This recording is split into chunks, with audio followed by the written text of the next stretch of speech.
弟兄姐妹平安，平安。那我们先来练习今天的回应诗，求主充满我。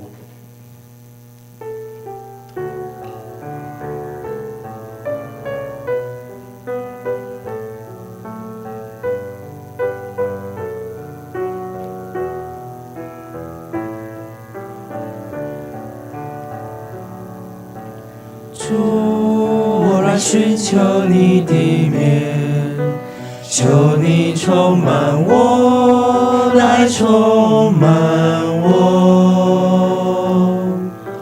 主，我渴慕你的同在，求你接近我，来充满我。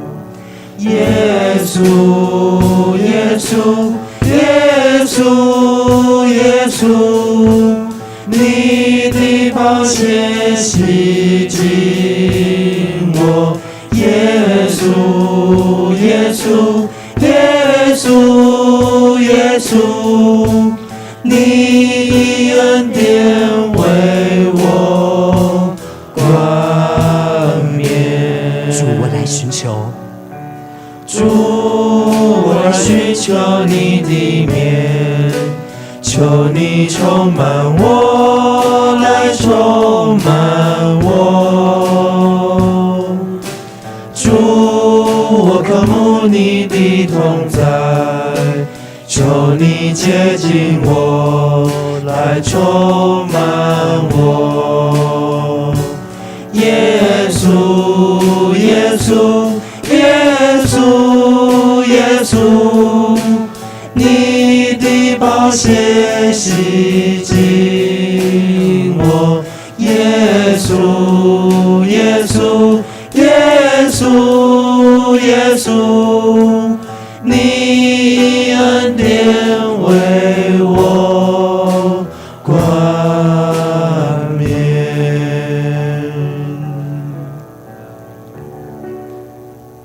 那么回应诗就练习到这边，弟兄姐妹平安，平安。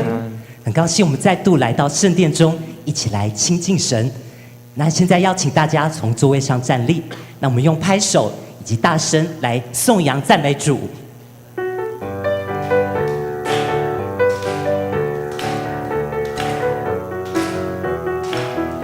我要颂扬，颂扬那造眼睛的主，因为万事他都看见。我要颂扬，颂扬那造耳朵的主，因为万事他都听见。哈利路亚，哈利路亚，一切他都知道，他都明了。哈利路亚，哈利路亚，一切他都知道，他都明了。我要颂扬，颂扬那显公义的主，他的国度是全民荣耀。我要颂扬，颂扬那显慈爱的主，他的心事永不动摇。哈利路亚，哈利路亚，一切他都知道，他都明了。哈利路亚，哈利路亚，一切他都知道，他都哈利路亚，哈利路亚，哈利路亚，一切他都知道，他都明了。哈利路亚，哈利路亚，一切他都知道，他都明了。哈利路亚，哈利路亚，哈利路亚，一切他都知道，他都明了。哈利路亚，哈利路亚，一切他都知道，他都明了。哈利路亚，感谢主，阿们。感谢主赐下圣灵在我们当中，使我们生命有满足的喜乐。让我们一起来谦卑等候领受圣灵的降临。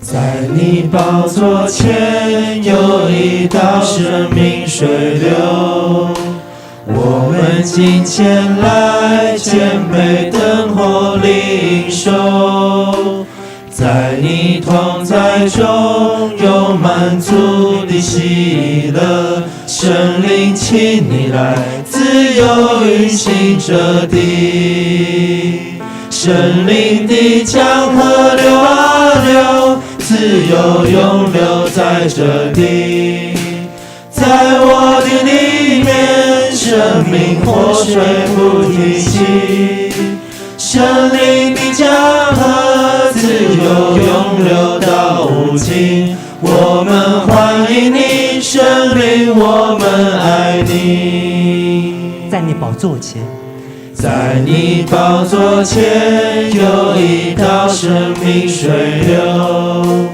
我们今前来谦卑等候领受，在你同在中有满足的喜乐，圣灵请你来自由运行这地，圣灵的江河流啊流，自由永流在这地，在我的里面，生命活水不停息，圣灵的江河自由永流到无尽，我们欢迎你，圣灵，我们爱你。圣灵，圣灵的江河流啊流，自由永流在这地，在我的里面，生命活水不停息，圣灵的江河自由永流到无尽，我们欢迎你，圣灵，我们爱你。再次迎接圣灵，圣灵的江河流啊流，自由永流在这地，在我的里面，生命活水不停息，圣灵的江河自由永流到无尽，我们欢迎你，圣灵，我们爱你。我们欢迎你，我们欢迎你，圣灵，我们爱你。我们再一次拍手，掌声献给我们荣耀的主。阿们。感谢主一步又一步带领我们走过高山和低谷，使我们生命充满恩典与祝福。现在让我们一起来感谢主的极大美好的恩典。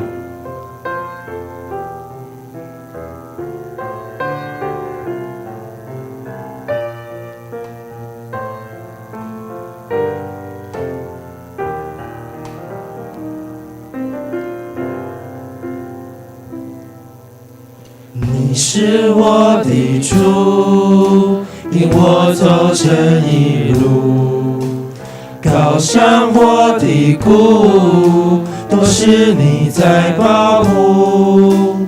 万人中唯独你爱我，认识我，永远不变的应许，这一生都是祝福。一步又一步，这是恩典之路，你爱你手将我紧紧抓住。一步又一步，这是盼望之路，你爱你手牵引我走这人生路。你是我的主，你是我的主，引我走这一路，高山或低谷，都是你在保护。万人中唯独你爱我，认识我，永远不变的应许，这一生都是祝福。一步又一步，这是恩典之路，你爱你手将将我紧紧抓住，一步又一步，这是盼望之路。你爱你手，牵引我走这人生路，一步又一步，一步又一步，这是恩典之路。你爱你手，将我紧紧抓住，一步又一步，这是盼望之路。你爱你手，牵引我走这人生路，一步又一步，一步又一步，这是恩典之路。你爱你手，将我紧紧抓住，一步又一步，这是盼望之路。你爱你手，牵引我走这人生路。你爱你手，牵引我走这人生路。再次感谢主的慈爱跟恩典在我们的生命当中，让我们一起来祷告。亲爱的父神，感谢你与我们同在，当我们经历患难困苦的时候，有你赐下恩典与平安。感谢神让圣灵降临在我们当中，使我们有满足的喜乐，生命也充满盼望。主啊，最近社会上有许多不平静的事情，我们生活也有各种挑战，求主赐下力量，帮助我们来面对。有请你亲自的安慰在苦难当中的人们，让我们可以凭信心依靠你来胜过试炼，重新得力。祷告奉主耶稣基督的名求，阿们。然后再一次掌声献给我们的主，阿们。弟兄姐妹请坐。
我的心啊，你为何忧闷？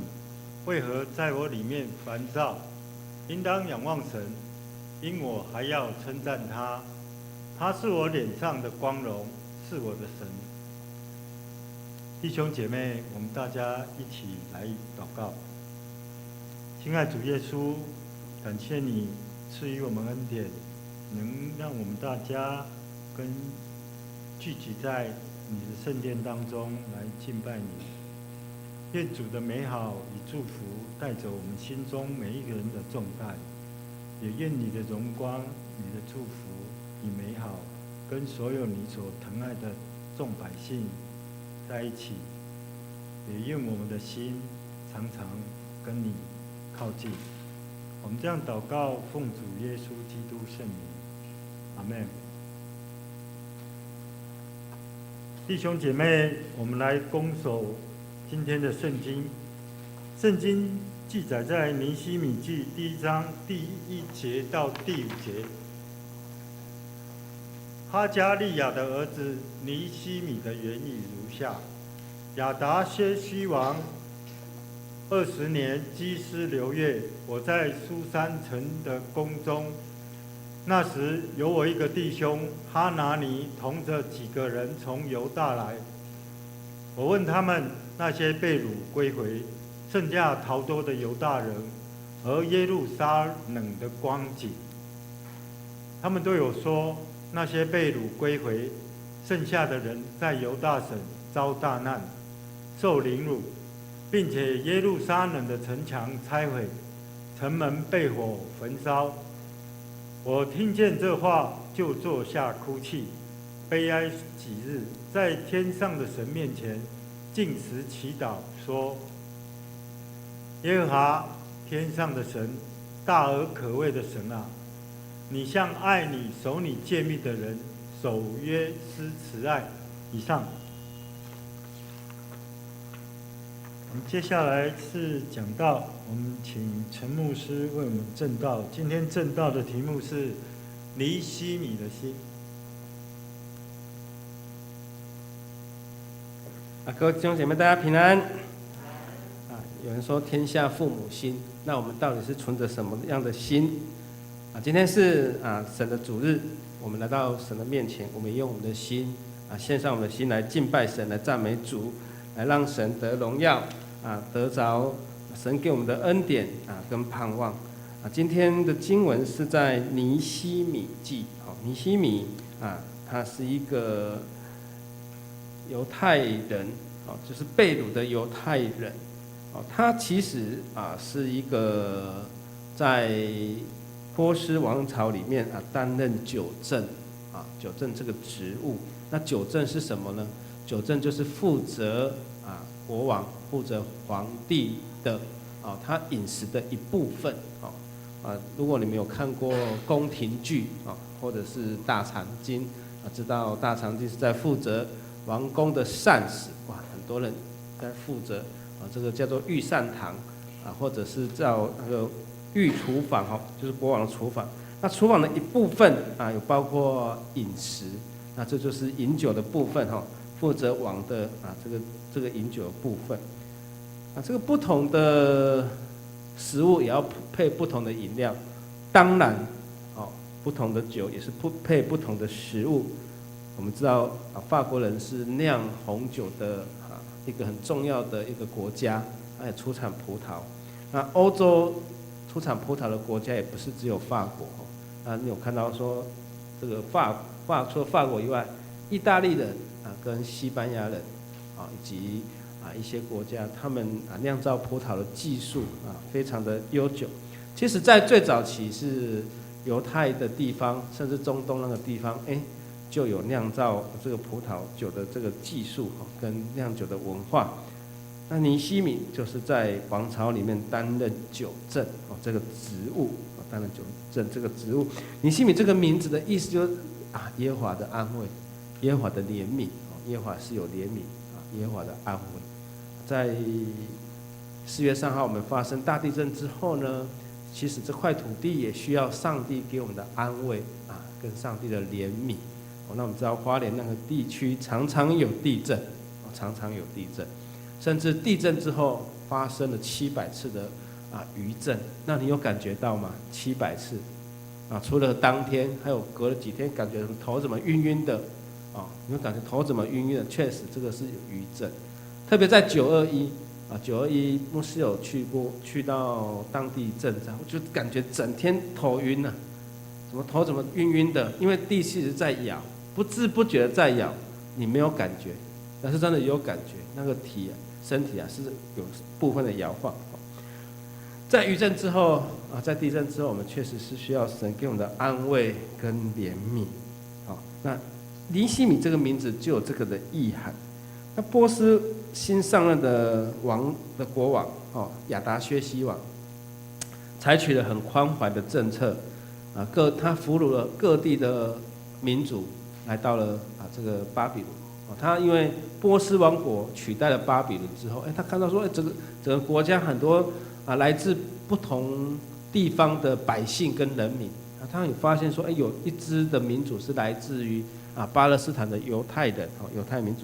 他们甚至看到说，从王宫里面可以拿出从耶路撒冷圣殿所掳来的这些金器，这些圣殿里面的器皿，哇，好贵重！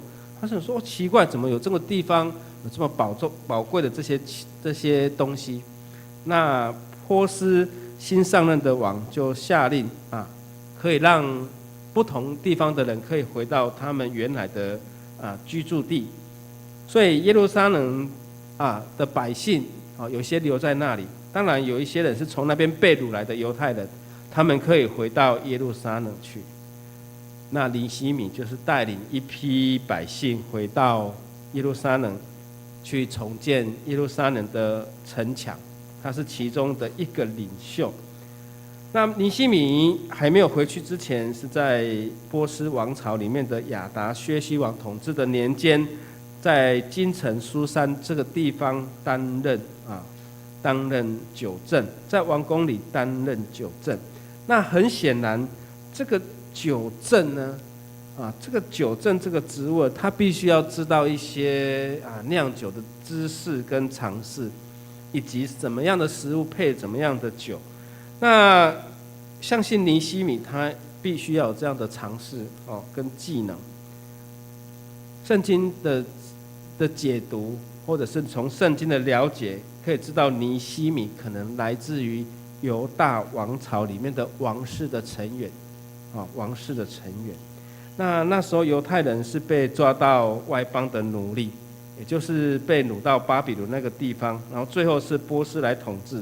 所以在外邦统治的当下，他们是奴隶的民族，但是尼希米可以成为波斯王的酒政，这个是不容易的一件事情。所以犹太人在外邦人的统治里面出现了几个杰出的人物。我们知道圣经里面但以理就是其中一个，因为但以理被巴比伦王尼布甲尼撒二世看中，然后他就在王国里面担任了职务。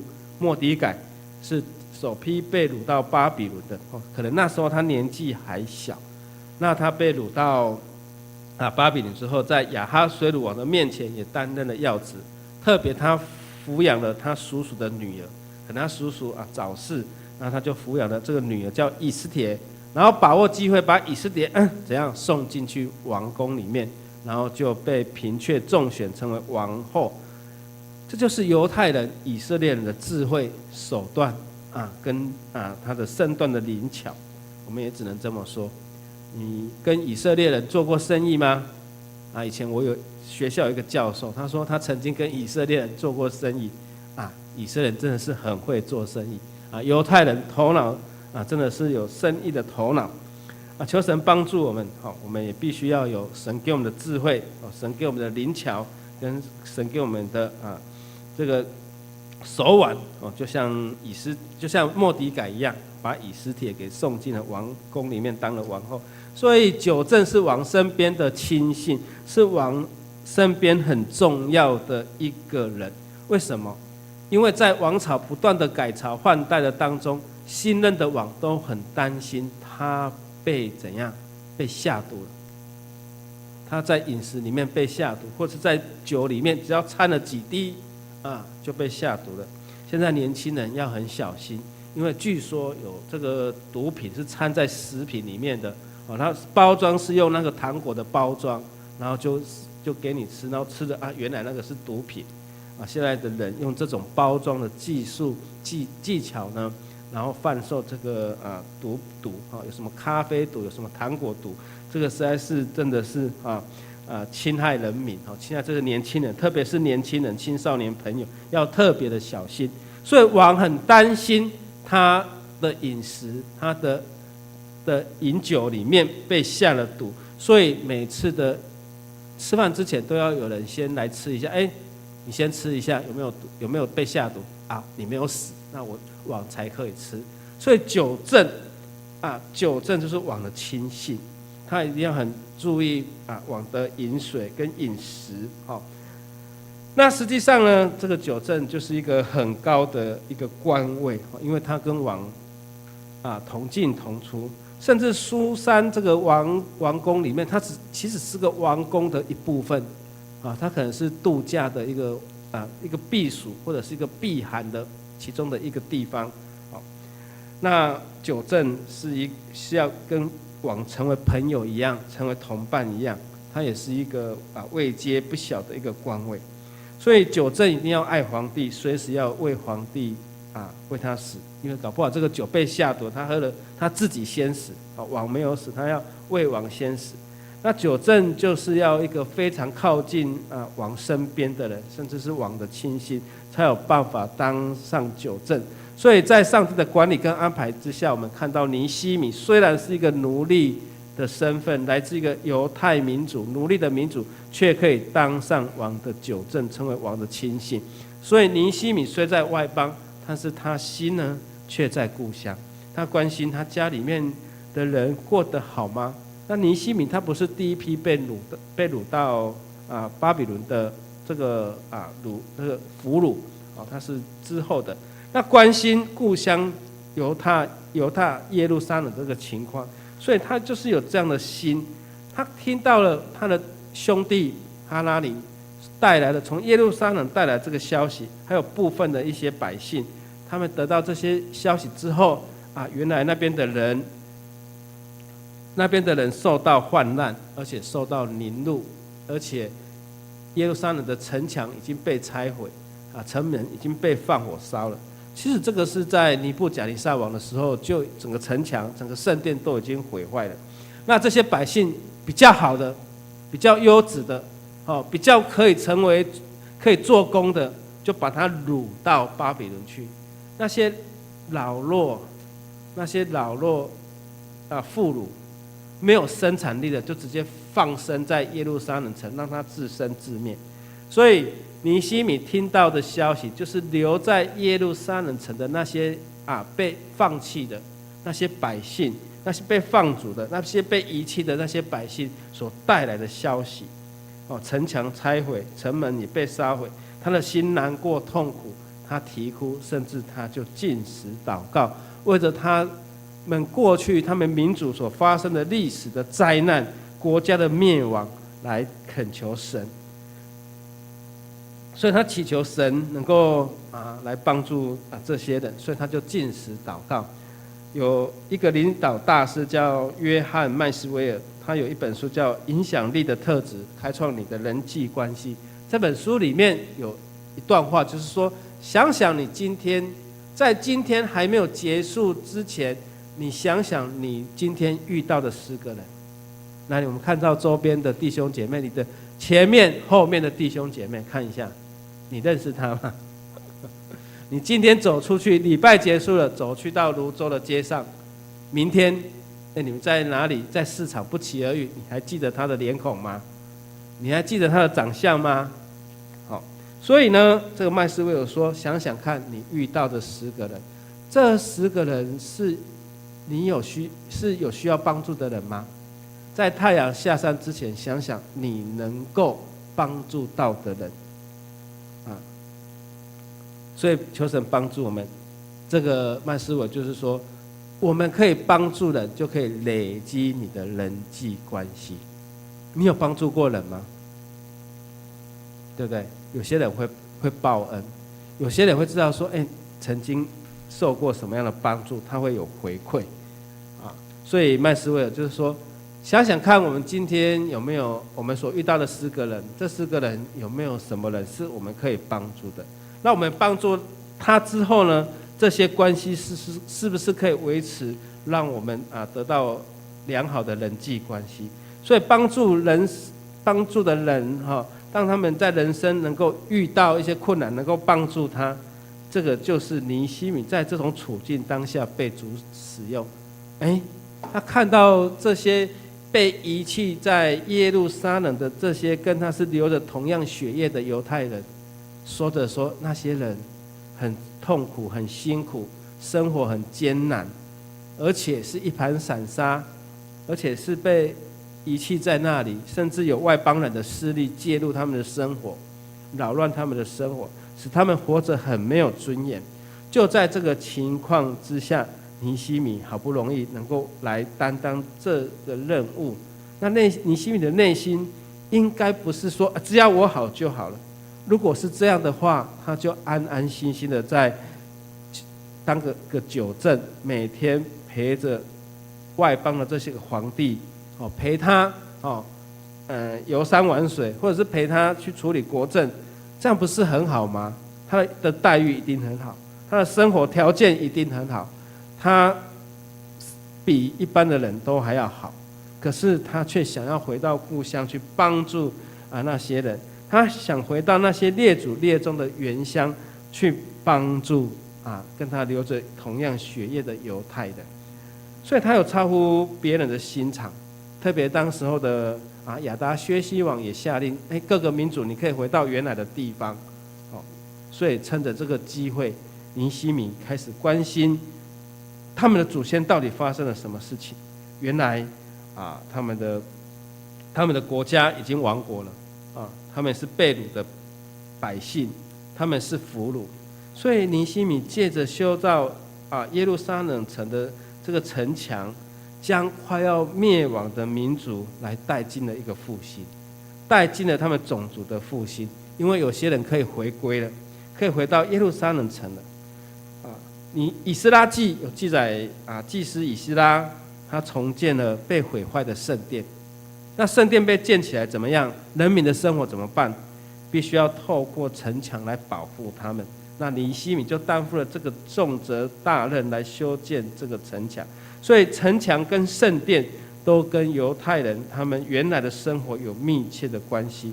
因为从生活面来看，城墙是保护百姓他们的生活能够安定，能够抵御外邦人的侵略，甚至也可以分别城内的人是犹太人，那城外的人可能不是犹太人之类的。那这个圣殿呢是在城内嘛，所以你要去朝圣，你就是先进到城内，就经过城墙，然后来到圣殿，在外邦人的院，然后进入到内院，然后再进入到圣所，然后再进入到至圣所。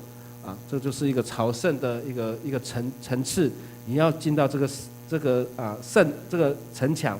所以修建城墙对以色列来讲，城墙是选民的保障，城墙是选民的见证，城墙它也是分别的界限。所以城墙什么时候建立，他们的生活就有个保障，因为上帝与他们同在。如果城墙倒塌了，他们觉得他们的生活没有安定。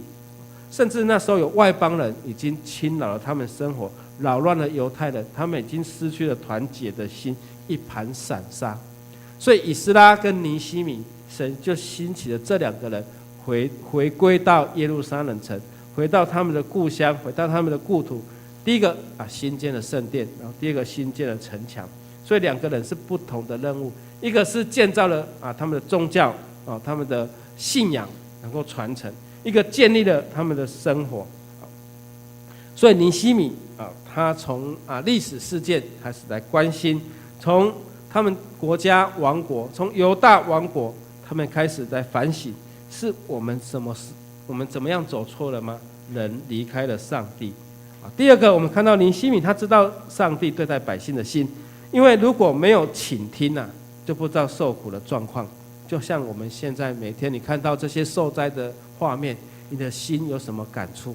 特别我们看到一家5口在撒卡大那个地方就遭火买，我看到3个小朋友这么年纪这么小实在是就难过。那也求神来安慰他们，怜悯他们。我们也看到一对夫妇还没有找到，他们的家属心急，他们非常的焦急。那我们就可以同理，有些人在这个地震是有伤心，有难过，有失去家人的难过，有失去家人的痛苦。所以尼希米的心呢，是站在百姓，站在跟他流着相同血的犹太人的身上。所以尼希米的心可能不在王宫里面。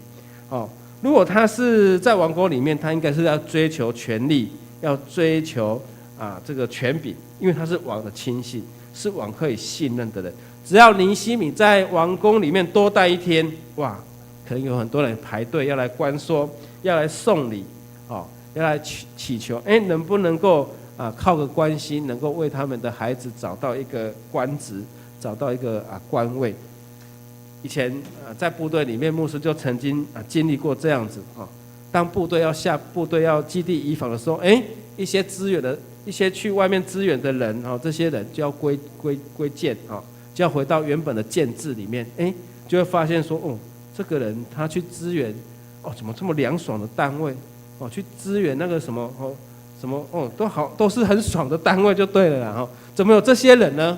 原来这些人都透过他们的爸爸妈妈去关说，然后他就可以被调到申请到外面，去支援那些比较爽的单位，原来是这样子，所以尼希米呢，他只要在王宫里面做好他的酒政，相信很多人一定会排队去关说他，去接近他，去巴结他，对不对？所以呢，他离权位权力核心很近但是他却不眷恋，他关心着知道说神怎么样对待他的百姓的心。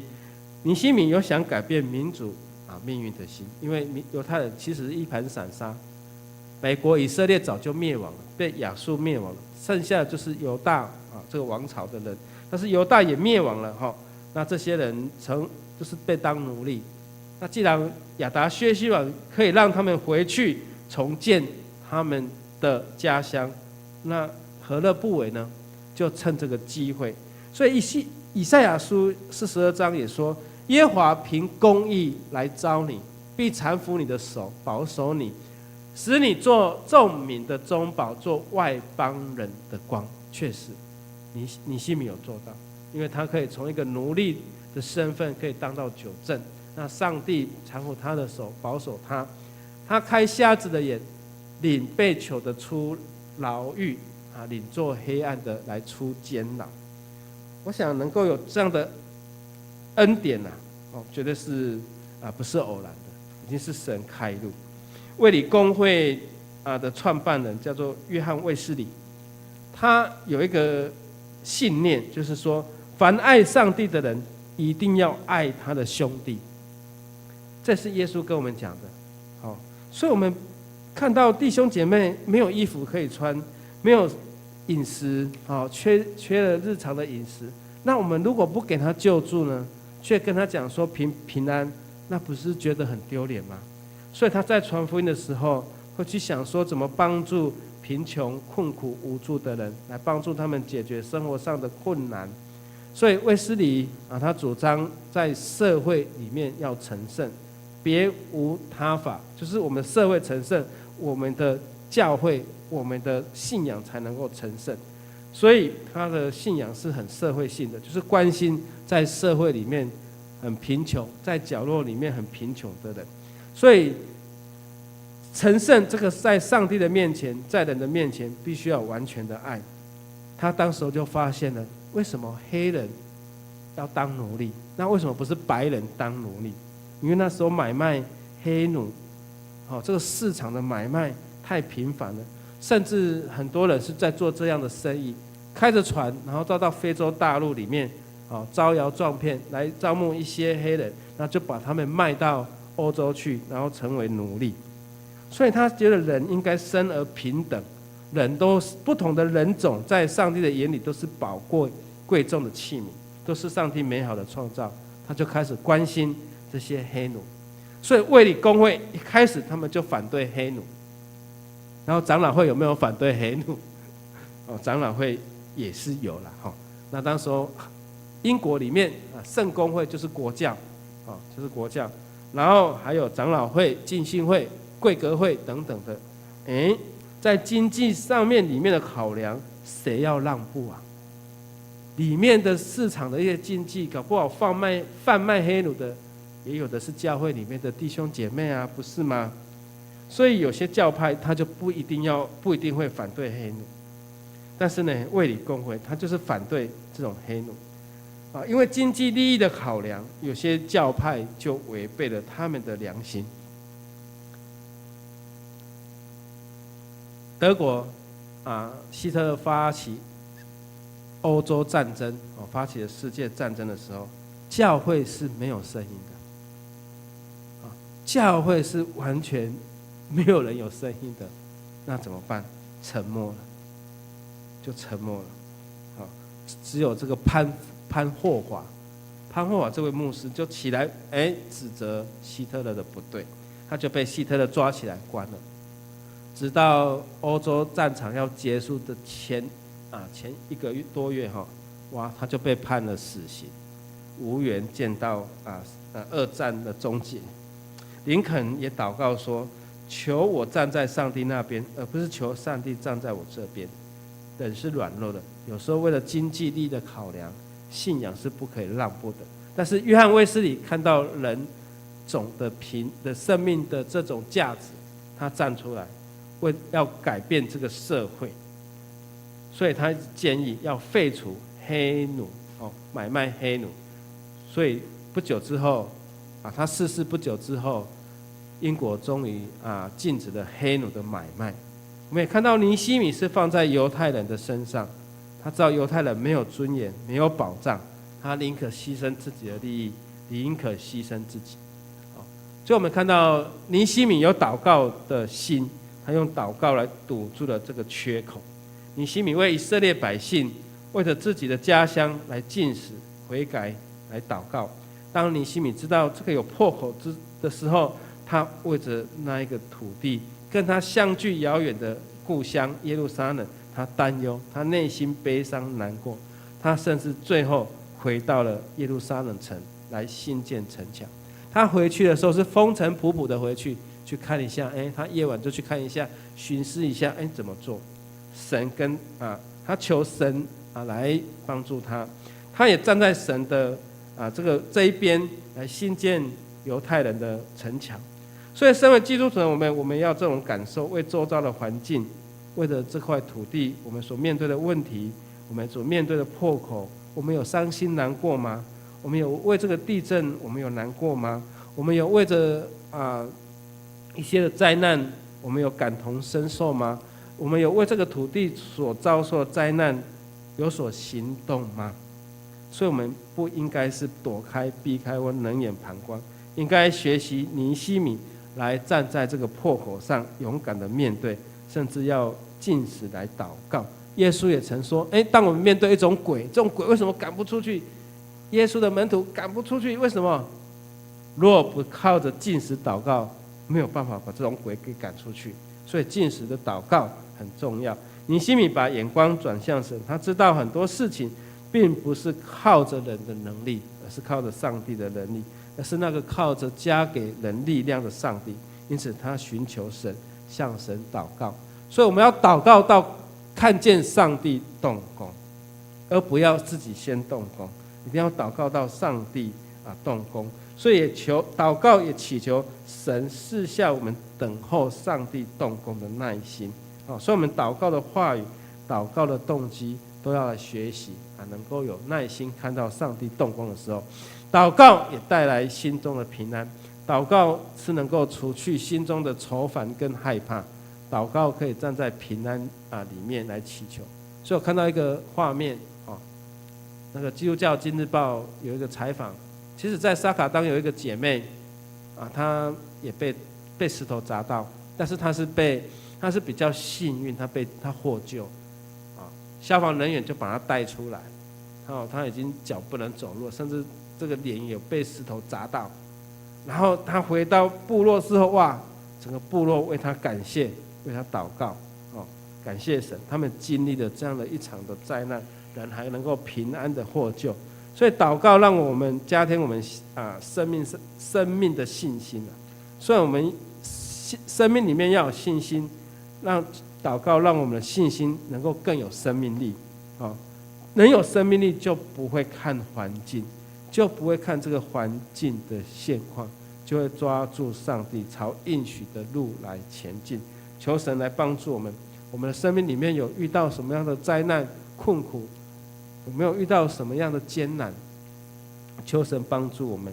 我们学尼希米的心用祷告的心来堵住这个破口祷告到上帝动工，用祷告来带来心中的平安。我们一起来求神求神赐下他的怜悯赐下他的恩典，赐下他的慈爱。天父上帝，我们祈求在你的面前，有时候我们忽略我们身边遭遇的事，我们必须为着我们这块土地所面临的灾难来恳求，来呼求神，你眷顾那些失去家庭的百姓，那些失去亲人的人，他们所流的眼泪是何等的伤心难过。求神你怜悯，求神你安慰他们，求神你擦去他们的眼泪，求神你帮助他们。主啊，让我们学尼西米的心，能够对我们生长的土地能够更了解，能够更认识，能够更爱住在这块土地上的人，也让我们爱我们的教会，爱我们的弟兄姐妹，爱我们的同工，爱我们在学校里面爱我们的同学，爱我们的老师，在工作场上爱我们的同仁，爱我们的同事。求神帮助我们学主耶稣的样式，主啊，帮助我们也学有像尼西米的心，能够看到人的需要，愿意站出来。求神帮助我们。祷告奉靠主耶稣基督的圣名来求，阿们。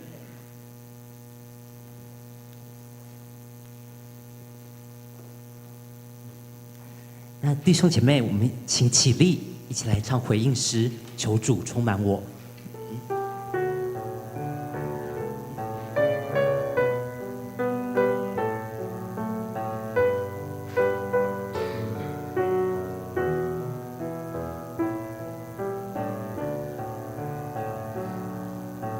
主，我来寻求你的面，求你充满我，来充满我。主，我渴慕你的同在，求你接近我，来充满我。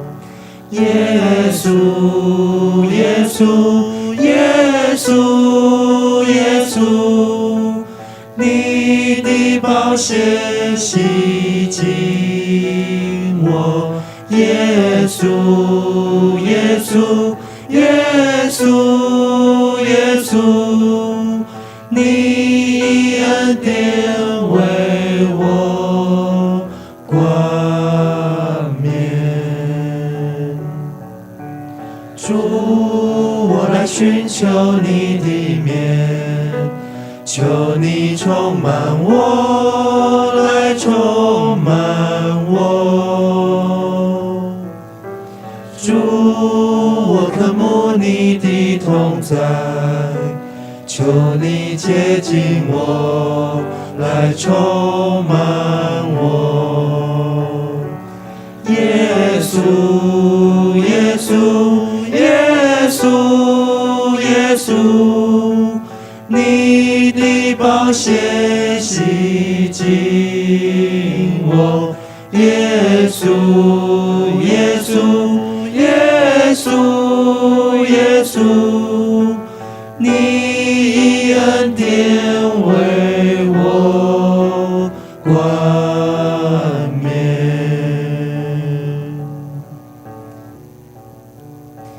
弟兄姐妹，请坐。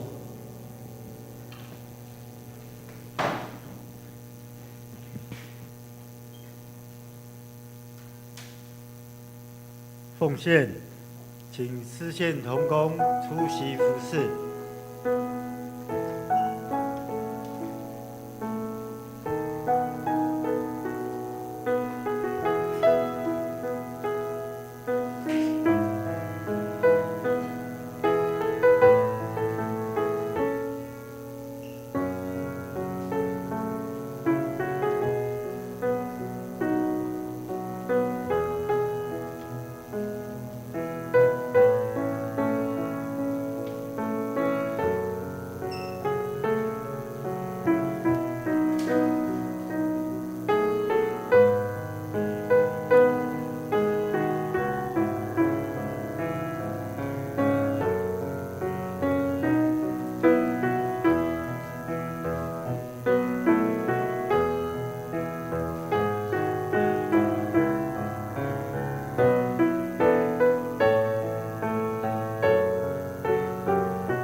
弟兄姐妹，我们来读我们今天的经句。我们今天的经句记载在尼希米记1章第5节，我们念一次。耶和华天上的神，大而可畏的神啊，你向爱你、守你诫命的人守约施慈爱。尼希米记1章第5节。欢迎介绍新朋友，今天有新的朋友吗？好，我们非常高兴，我们今天有位弟兄来跟我们一起聚会，李承满，我们非常欢迎你，欢迎你常常来跟我们一起聚会。来，我们来唱一下我们那个聚会诗。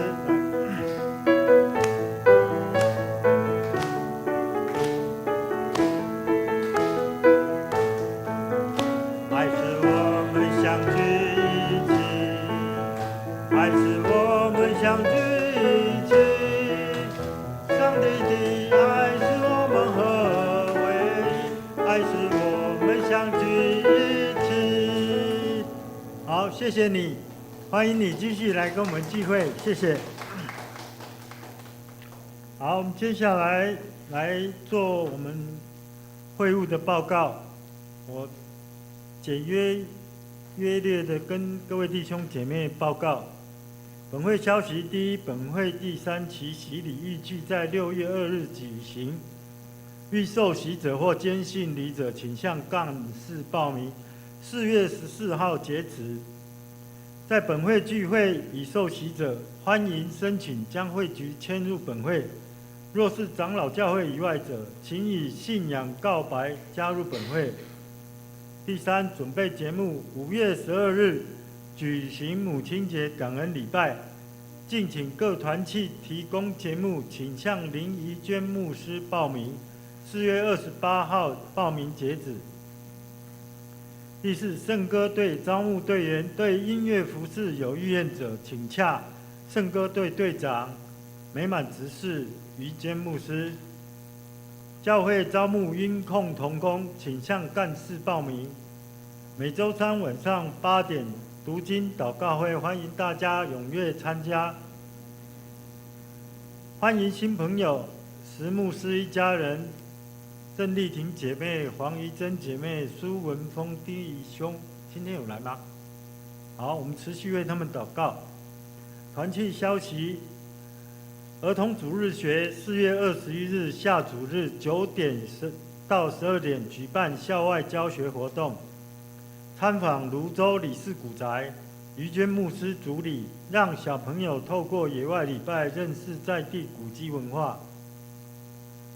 中年团契4月28号例会，邀请台湾国际饥饿对策协会曾正志牧师分享讲题，老而有用，肢体相通，请弟兄姐妹为所记录的所有的事项来祷告。教界消息：5月4号星期六上午9点到12点10分。台北中会传道部举办初阶长职训练会，专题什么法规？2团队服事与伦理，地点大道城教会。4月28号报名截止，长职同工请踊跃参加。5月18日6上午9点半到12点半，台北中会教社部举办急难救灾训练，邀请壮阔台湾训练，透过训练了解危机时刻的关键行动、事故现场的安全原则，懂得辨识与处理危及生命的创伤。地点：蒙甲教会4楼，费用100块，限额100人。4月21报名截止。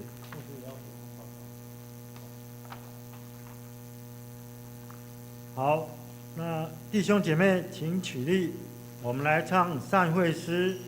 善会诗唱完，我们请牧师为我们祝祷。耶